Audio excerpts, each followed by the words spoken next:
In response to what the Trump administration officials say are threats of a possible attack by Iran or allied fighters on American troops in the region, the U.S. is deploying the USS Abraham Lincoln Carrier Strike Group and a bomber task force to the U.S. Central Command region, an area that includes the Middle East. In layman's terms, the U.S. is sending a big aircraft carrier chock full of warplanes to the Persian Gulf to intimidate Iran.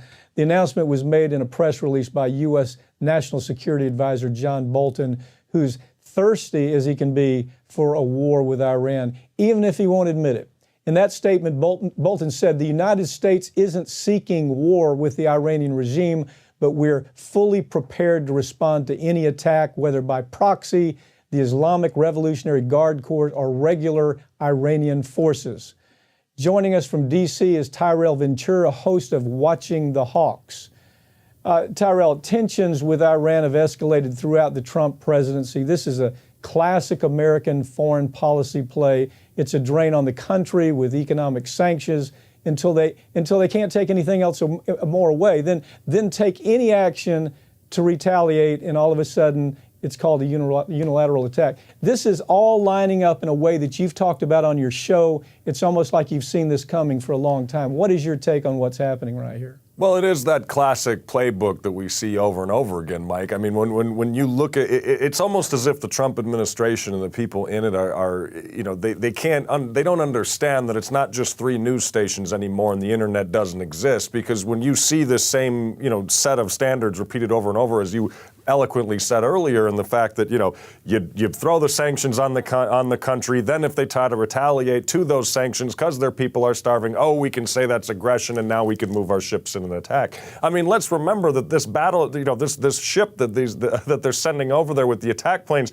that was scheduled to go over there. They announced that a month ago, a month before Bolton ever came out and said that, Tehran was escalating tensions and we need to send these battle cruisers over there and these warships over there to respond. This wasn't a response. This was something that was already on the books, that was due to happen a month earlier, and was already announced by the Navy that it was going to take place a month earlier, moving these ships back over to the Persian Gulf as part of their normal duties, as it were. This is absolutely ridiculous, and it's chicken hawks like Bolton who get up there and talk all day long about, I don't want war, but we're going to set everything up and set all the dominoes up so that war could potentially happen so we can look big and tough. Tyrell, as I watched Bolton with Venezuela, you almost saw the disaster coming. He tries to set up the coup. The coup doesn't work. Now, all of a sudden, you got bigger problems in Venezuela. And so it's almost as if he immediately turns his attention away from Venezuela and says, well, we got to kick somebody, so let's go to Iran. Look, Tehran announced this week that it would restart some of its suspended nuclear activities to mark the year anniversary of the U.S. departure from its commitments. For its part, the Iranian regime isn't taking Bolton's bait yet. As far as I can see, they don't seem to be taking that bait.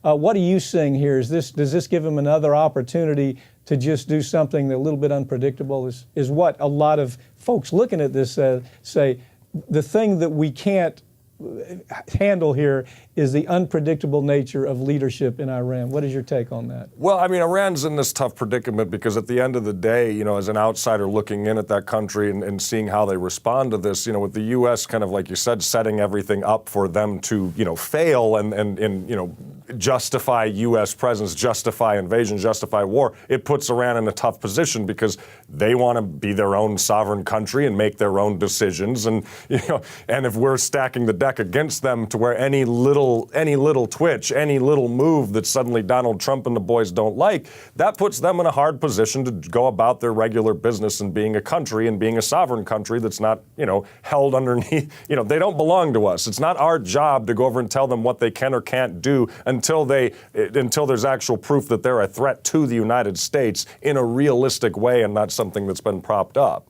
Well, I mean, the problem that Bolton has is the American public, after the weapons of mass destruction, where we all know that we've killed thousands of American troops and thousands of innocent folks over in Iraq because of the lie, okay? So the American public is even having trouble understanding or believing, is this a repeat of the same thing? Do we really have this issue with a nuclear threat in Iran. And you have to wonder as you're watching this, and it is whether does Trump want regime change in Iran, or is he trying to strike a new deal with the mullahs? It kind of makes you ask that question to some degree, doesn't it? It does, because this is kind of Trump's MO. We saw him do this with North Korea. I'm gonna stoke up and use a lot of rhetoric and use a lot of fiery language, and then suddenly they come to the table and everyone is trying to hammer out a deal, and then he looks like the good guy. And plus he seems to just kind of want to redo everything that Obama did and just put his name on it. So I mean, it could be that. At the other hand, you also got to look at it. The rest of the world could see it would be crazy for the United States, whether it's in Venezuela or Iran or both at the same time. It's crazy for us right now to be threatening and saber rattling when we can't afford 2 wars at this point. When you really look at what the economy is doing here, and you really look at what's happening here stateside, there's no way that you can start 2 wars, one with Venezuela and then one with Iran, and say that, oh, we're doing great. Because always remember, war is failed politics. At the end of the day, if you take out the idea that they're there to make money for the defense contractors, but when you really look at it from war's failed politics. If you couldn't win politically, then you drop bombs on people. That's the sad state of it, and to me, that's a failure. Thanks for joining me. This is a story that I hope that we're playing a game of cards here, because it's right now with Bolton in charge, you really don't know what could be at stake. Thanks for joining me. Okay. Thank you.